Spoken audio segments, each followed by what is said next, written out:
जय हिंद दोस्तों, welcome back to our channel Gurukul Kaksha. Student, आज हम लोग पढ़ेंगे अपना इकोनॉमिक्स बुक का चैप्टर नंबर 4 जिसका नाम है globalisation and the Indian economy.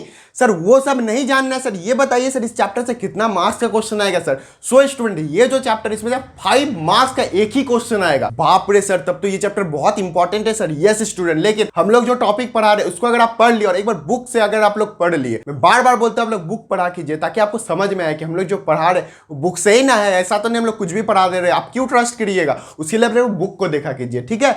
Student, चलिए हम लोग स्टार्ट करते हैं आज का लेक्चर। स्टूडेंट, पहले हम लोग समझेंगे जो ग्लोबलाइजेशन जो चैप्टर का नाम है उसका मतलब क्या है। अच्छा सर, पहले हम लोग चैप्टर का मतलब समझेंगे। यस स्टूडेंट, तो स्टूडेंट ग्लोबलाइजेशन ग्लोब से आया है। ग्लोब से मतलब ये जो ग्लोब का फोटो दिखा रहे हैं सर आप, इससे आया। यस स्टूडेंट, तो सर ग्लोब का मतलब क्या होता है, ग्लोबलाइजेशन का मतलब क्या होता है, आप लोग सुने होंगे student, whole world is a one country. मतलब पूरा जो ग्लोब है सब एक ही देश है, हम लोग सब एक है, कोई अलग नहीं है। ये इंडिया का कंसेप्ट है। ऐसा नहीं कि इंडियन से सिर्फ इंडिया में रहेगा, सब रह सकता है, सब हम लोग साथ में रहते हैं। Whole world is a one family, कितना बड़ा स्टेटमेंट है, आप लोग समझ रहे हैं। अगर एग्जाम में आप लोग ये सब स्टेटमेंट लिख दिए, ग्लोबलाइजेशन में आप लोग लिख दिए whole world is a big family, इसका कंसेप्ट यूज हुआ तो आपको 5 में 5 देने से कोई नहीं रुकेगा, ये मेरा वादा है। तो सर अब बताइए ग्लोबलाइजेशन का मतलब क्या होता है। ग्लोबलाइजेशन का मतलब होता है स्टूडेंट कनेक्शन बिटवीन कंट्रीज। मतलब जैसे इंडिया है, चाइना से कनेक्ट होता है इंडिया, साउथ अफ्रीका से कनेक्ट होता है इंडिया, ऑस्ट्रेलिया से कनेक्ट होता है, पाकिस्तान से भी सर। यस स्टूडेंट, मतलब कि जो कोई भी एक देश है वो दूसरे देश से किस तरह से कनेक्ट होता है, थ्रू बिजनेस, थ्रू ट्रेड, ये सब के लिए, कल्चर के थ्रू, ये सब के थ्रू अगर कोई दो देश कनेक्ट होता है उसको हम लोग बोलते हैं ग्लोबलाइजेशन। अच्छा सर, इतना आसान था ग्लोबलाइजेशन सर।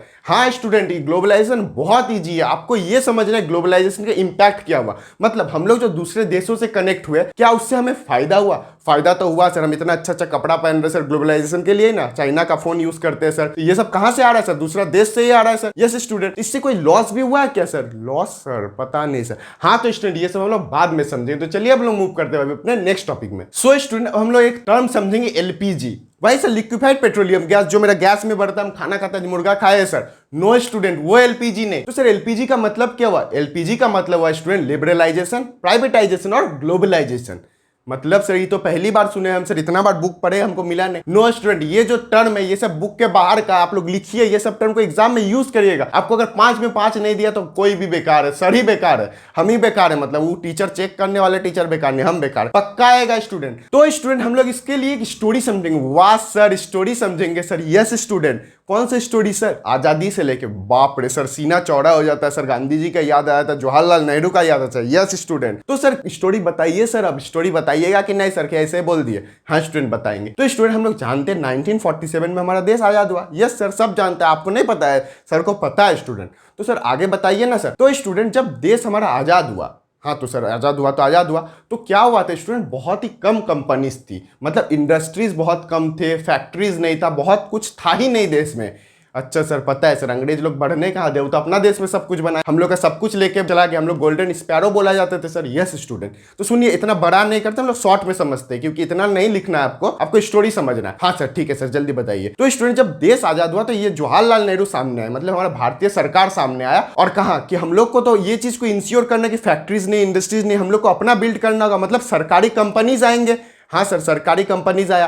तो सर क्या हुआ सर, आगे बताइए सर, नहीं समझ में आ रहा। सरकारी कंपनीज है, उसके बाद क्या हुआ। उसके बाद स्टूडेंट ऐसा हुआ कि जो कंपनीज थे, आप तो जानते हैं सरकारी कंपनी कैसे काम करता है, वो तो लॉस ही में चल जाता है। ओ सर, मतलब सरकारी कंपनी, सब कंपनी डूबने लगा। यस स्टूडेंट, उस टाइम बीएसएनएल भी चलता था, आप जानते हैं बीएसएनएल का सर्विस आज भी कैसा, तो उस टाइम कैसा हुआ होगा। ओ सर ऐसा बात है सर, समझ रहे सर। तो सर आगे क्या हुआ। आगे स्टूडेंट ऐसा हो कि भारत दूसरे देशों से लोन लेने लगा, मतलब भारत को पैसा की जरूरत था, वो वर्ल्ड बैंक वगैरह से लोन लेने लगा। फिर सर लोन लिया, फिर क्या हुआ, अब तो लोन तो लौटाना पड़ेगा ना स्टूडेंट। यस सर, लोन तो लौटाना पड़ेगा, नहीं तो बहुत मारता है आके। हाँ स्टूडेंट, तो लोन भारत को लौटाने के लिए भारत के पास पैसा ही नहीं था। पैसा कैसे रहेगा, कंपनी तो सब डूब रहा था। ओ सर फिर क्या किया सर, फिर कंसेप्ट आया एलपीजी का। फिर कंसेप्ट है एलपीजी का, मतलब सर लिबरलाइजेशन, प्राइवेटाइजेशन, ग्लोबलाइजेशन का। मतलब सर नहीं समझ में आया सर। मतलब स्टूडेंट उसके बाद भारत का जो मार्केट था उसको ओपन कर दिया गया, मार्केट को पूरा खोल दिया गया। इससे पहले खुला हुआ नहीं था। नो स्टूडेंट, इससे पहले कोई बाहर का कंपनी आके भारत में बिजनेस नहीं कर सकता था, ट्रेड नहीं कर सकता था। विदेश का तो छोड़िए स्टूडेंट, भारत का आदमी ही प्राइवेट कंपनीज खोल नहीं सकते थे। यहाँ पे इतना स्ट्रिक्ट था सर। क्यों इतना स्ट्रिक्ट था सर, इसके पीछे का कारण है स्टूडेंट, क्योंकि हम लोग जानते हैं ईस्ट इंडिया कंपनी आया था, वो एक प्राइवेट कंपनी था, उसके बाद उसने पूरा देश को पूरा अपने अंदर ले लिया। ओ सर, इसलिए नहीं आया था। तो सर फिर खोला क्यों स्टूडेंट? इसलिए खोला क्योंकि फिर जो लोन लेके रखा उसको लौटाना तो था ना। हाँ सर, इसलिए एलपीजी का कंसेप्ट है, इसलिए अब मार्केट खोल दिया। हाँ स्टूडेंट, अब एलपीजी में क्या होता था स्टूडेंट, बाहर का कोई भी कंपनी आके भारत में बिजनेस कर सकता था। इससे क्या होगा, सरकार को टैक्स मिलेगा, भारत का प्राइवेट लोग भी काम कर सकता था। तो सर ये सब हुआ कब सर? ये सब हुआ स्टूडेंट 1990 में। मतलब सर 1950 से 1990 तक ऐसा ही चला। यस स्टूडेंट, उसके बाद आया प्राइवेट कंपनीज, एक दो थे जैसे टाटा हो गए, ये सब कंपनीज थे, ये सब बहुत पहले से थे, ब्रिटिश के टाइम से ही थे। अच्छा सर, लेकिन मतलब बहुत कम थे सर। यस स्टूडेंट, समझ में आया स्टूडेंट, ये था एलपीजी का कंसेप्ट। ये अगर आप एग्जाम में लिख दिए तो आपको 5 में 5 लाने से कोई नहीं रोक सकता। अच्छा सर, ये लिखना है सर? यस स्टूडेंट, लिखना है। तो आई होप आपको ये चीज समझ में आ गया होगा। अब हम लोग स्टूडेंट मूव करते हैं अपने नेक्स्ट टॉपिक में। सो स्टूडेंट, अब हम लोग नेक्स्ट टर्म समझेंगे जो है एमएनसी, मतलब सर मल्टीनेशनल कॉर्पोरेशन या फिर कंपनीज।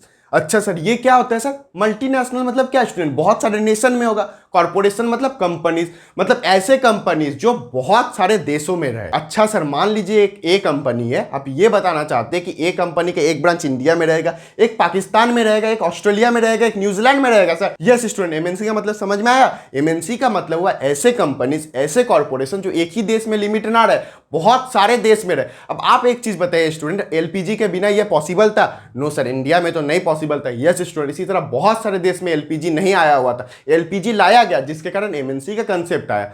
ओ सर, इतना इजी है सर। यस स्टूडेंट, लेकिन आप लोग से एक चीज मेरा रिक्वेस्ट है कि आप लोग जब आंसर लिखेगा तो एलपीजी को जरूर जोड़िएगा आंसर में, ठीक है? एलपीजी नहीं लिख के आ जाएगा, फिर टीचरों को नहीं समझ में आएगा। अगर मेरे जैसा बुड़बक टीचर नहीं समझ पाएगा ना, नो सर, आपका जैसा टीचर कैसे समझ लेगा सर? हाँ, तो आप लिखिए लिबरलाइजेशन, प्राइवेटाइजेशन और ग्लोबलाइजेशन। समझ में आया? हाँ सर। अब सर नेक्स्ट टॉपिक में जाइए, नेक्स्ट टॉपिक में जाएंगे स्टूडेंट, लेकिन 2 टर्म है, उसको हम लोग पहले समझ लेते हैं। हो सकता है ये नहीं आएगा क्योंकि 5 मार्क्स का क्वेश्चन आएगा, लेकिन फिर भी हम लोग थोड़ा सा समझ लेते हैं। तो स्टूडेंट 2 टर्म आता है, एक आता है इन्वेस्टमेंट और एक आता है फॉरेन इन्वेस्टमेंट। इन्वेस्टमेंट का मतलब तो सर कोई भी कंपनी में हम लोग पैसा लगाए, उसके थ्रू बिल्डिंग बनाई, सब ना सर। हाँ स्टूडेंट, और सर फॉरेन इन्वेस्टमेंट का मतलब सर इतना इजी नहीं पता सर आपको। फॉरेन इन्वेस्टमेंट मतलब बाहर का कंपनी आया, एमएनसी वगैरह भारत में आया और यहाँ पे इन्वेस्टमेंट कर दिया। फॉरेन कंपनी है तो इन्वेस्टमेंट किया तो फॉरेन इन्वेस्टमेंट। यस स्टूडेंट, तो यही टर्म आपको समझाना चाहते हैं। समझ में आ गया ना? हमको पता ही था सर, आपको आता नहीं था, समझे सर? आप हमको बुर्बक समझते हैं। हाँ स्टूडेंट, नहीं समझते।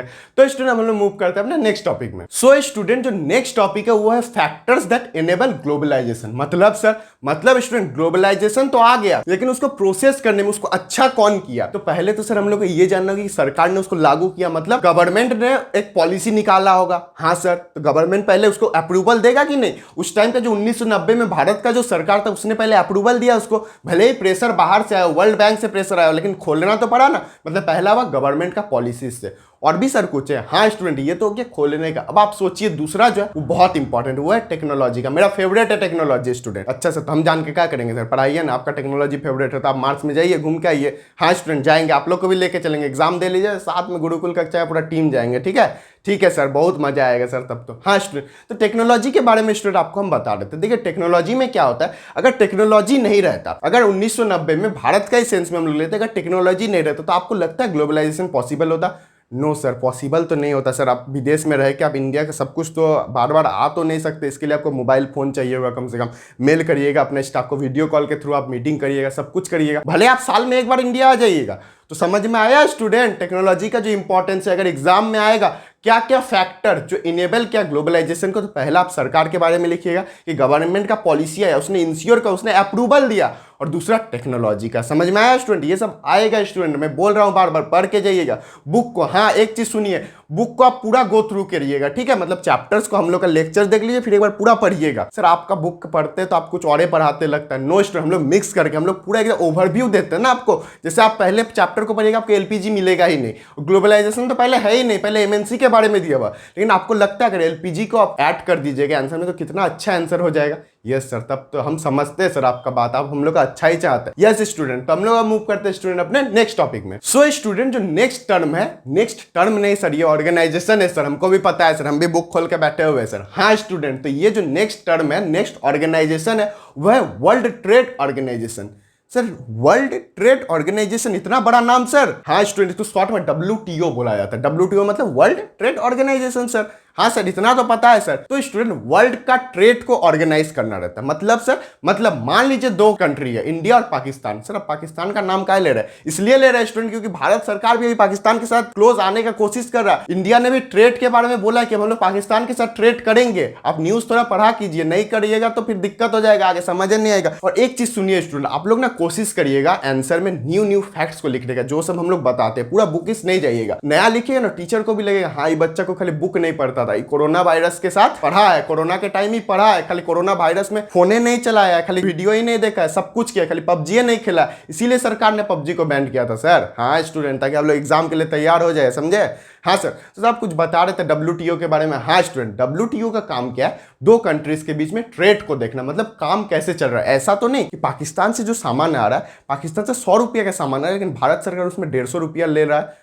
सर 150 रुपया ले रहा है भारत सरकार है, आपको तो खुश होना चाहिए। नो स्टूडेंट, खुश क्यों होंगे? 50 रुपया सरकार अपना टैक्स ले रहा है, इसमें खुश होने का बात है, वो हम लोग नेक्स्ट टॉपिक में समझेंगे। लेकिन क्यों किया जाता है उसके बारे में हम लोग समझेंगे। लेकिन WTO के हिसाब से ये फेयर नहीं है। आप ही सोचिए, आप अपना प्रोडक्ट को 100 रुपया में लेके जा रहे हैं C आदमी को बेचने, ठीक है, और वहां पे B आदमी लेके उसमें दाम बढ़ा के उसको बेच रहा है, क्योंकि आप C से डायरेक्ट नहीं बेच सकते, आपको B के थ्रू जाना होगा। उसी तरह B हो गया यहाँ सरकार। तो सरकार अगर चाहे तो टैक्स ले सकता है, उसको हम लोग टैक्स बैरियर बोलते हैं स्टूडेंट, मतलब टैक्स ज्यादा ले लेना। ट्रेड बैरियर भी बोलते हैं। ट्रेड बैरियर का मतलब होता है ट्रेड को बैरियर करना, रोकना। अच्छा सर, थोड़ा सा समझिए, नहीं समझे सर, थोड़ा सा और एक बार समझाइएगा सर। यस स्टूडेंट, देखिए WTO का मतलब क्या होता है? इसको काम मिला है, इसको बनाया गया है क्यों? इसका देखना है कि कंट्रीज के बीच में जो ट्रेड हो रहा है वो फेयर हो रहा है कि नहीं, मतलब अच्छे से हो रहा है कि नहीं। ऐसा तो नहीं कि कोई कंट्री बहुत ज्यादा टैक्स ले रहा है ताकि बाहर का सामान आए ही नहीं, अंदर का ही सामान अच्छे से बिके। आत्मनिर्भर भारत, समझ में आ रहा है? जो मोदी जी जो कहते थे आत्मनिर्भर भारत, सेल्फ रिलायंट इंडिया बनेगा, वो क्या था?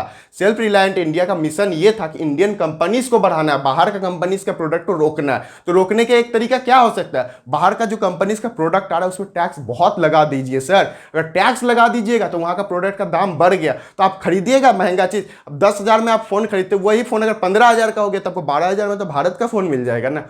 ओ सर, इसलिए टैक्स लगाया जाता है, इसलिए यही है आत्मनिर्भर भारत का कंसेप्ट। यस स्टूडेंट, अगर आप लोग ये सब लिख दिए तो 5 में 5 लाने से आपको कोई नहीं रोक सकता स्टूडेंट। मैं बार बार कह रहा हूं स्टूडेंट, ये सब पॉइंट को अगर आप जोड़ दिए आंसर में तो आपको 5 में 5 क्या 6 ही दे देगा टीचर। अरे यार ये तो बहुत पढ़ता है, ये तो करंट अफेयर भी पढ़ता है, गुरुकुल कक्षा का स्टूडेंट, मानना पड़ेगा। ठीक है स्टूडेंट, तो ये सब पॉइंट का आप लोग लिखिएगा। आई होप आपको WTO का मतलब भी समझ में आ गया होगा। सो स्टूडेंट, जो नेक्स्ट और लास्ट टर्म में बहुत इंपॉर्टेंट है एग्जाम के लिए, वो इम्पैक्ट ऑफ ग्लोबलाइजेशन। सर इसके आंसर कैसे लिखेंगे? तो स्टूडेंट देखिए, अगर ग्लोबलाइजेशन का इंपैक्ट पूछे, मतलब ग्लोबलाइजेशन के कारण भारत में क्या हुआ, तो आप एक चीज सुनिए। पहले आप ग्लोबलाइजेशन का डेफिनेशन लिखिए। ग्लोबलाइजेशन का मतलब क्या होता है? सर मतलब क्यों लिखेंगे सर? वो तो इफेक्ट पूछ रहा है ना, इंपैक्ट पूछ रहा है। नो स्टूडेंट, आपको 5 में 5 लाना है ना, 5 में 6 भी दे देगा एग्जाम में अगर आप ऐसे लिखेगा। उसके बाद आप LPG का कंसेप्ट घुसाइएगा। मतलब सर पहले ग्लोबलाइजेशन का डेफिनेशन लिखेंगे फिर LPG भी लिखेंगे सर? LPG का डेफिनेशन तो नहीं लिखेंगे सर, हाँ थोड़ा सा लिखिएगा, फुल फॉर्म के साथ इसका मीनिंग लिख दीजिएगा। मतलब कोई भी अब काम कर सकता है, प्राइवेट कंपनी आ सकता है, विदेश का कंपनी आ सकता है, ट्रेड कर सकता है, ऐसे ऐसे आप हजारों चीज लिख दीजिएगा। ठीक है, तो फिर से 1000 मार्क्स से दे देगा टीचर।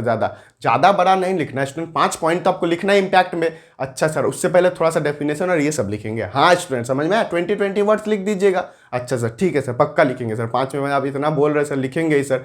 हाँ स्टूडेंट, तो सुनिए अब इंपैक्ट ऑफ ग्लोबलाइजेशन में क्या हुआ, इसको भी एक हम लोग कहानी के रूप में समझते हैं। ठीक है स्टूडेंट, तो देखिए ग्लोबलाइजेशन का इंपैक्ट अच्छा हुआ, आप भी मानते होंगे अच्छा तो हुआ ना सर? हाँ सर, इतना अच्छा अच्छा कपड़ा पहन रहे, इतना अच्छा अच्छा खाना खा रहे, मोमो खा रहे, चाउमीन खा रहे, सब कहाँ का कंसेप्ट है? ये सब विदेश का कंसेप्ट है ना सर? हाँ स्टूडेंट, ये सब जो इंपैक्ट हुआ ये सब ग्लोबलाइजेशन के कारण ही हुआ। आज जब इतना बड़ा फोन चला रहे एकदम लेके सलमान खान जैसा पकड़ के चलते हैं, ये सब किसके कारण है? ग्लोबलाइजेशन के कारण ही ना है सर। यस सर, और खाना पीना में भी असर पड़ा, ड्रेस में पड़ा, फोन में पड़ा, टेक्नोलॉजी में पड़ा, सब कुछ में असर पड़ा ग्लोबलाइजेशन का। लेकिन इसमें पॉजिटिव असर तो पड़ा ही, साथ में निगेटिव असर भी पड़ा। निगेटिव असर पड़ा सर? यस स्टूडेंट, निगेटिव असर कैसे पड़ा सर, ये बताइए ना सर। यस सर बोल देते हैं सर आप डायरेक्ट है, मतलब क्या सर हम नहीं पूछ सकते सवाल सर? यस स्टूडेंट पूछ सकते हैं, आप तो बोलते कमेंट सेक्शन में लिखिए। आप तो शेयर नहीं करते वीडियोस को, फिर सर वीडियो बंद कर देंगे फिर रोइएगा। तो स्टूडेंट वीडियोस तो शेयर किया कीजिए आप लोग, ठीक है? और होली स्पेशल वीडियो देखे ना स्टूडेंट, कैसा लगा? बड़ा मजा आया कि नहीं? मोटिवेशन मिला कि नहीं? फिर भी होली खेले होंगे हमको पता है, लेकिन थोड़ा सा माथा में तो रहा होगा ना कि हाँ पढ़ना हमको पता था, इसीलिए हम बनाए थे वीडियो। होली के लिए सब कुछ जरूरी है,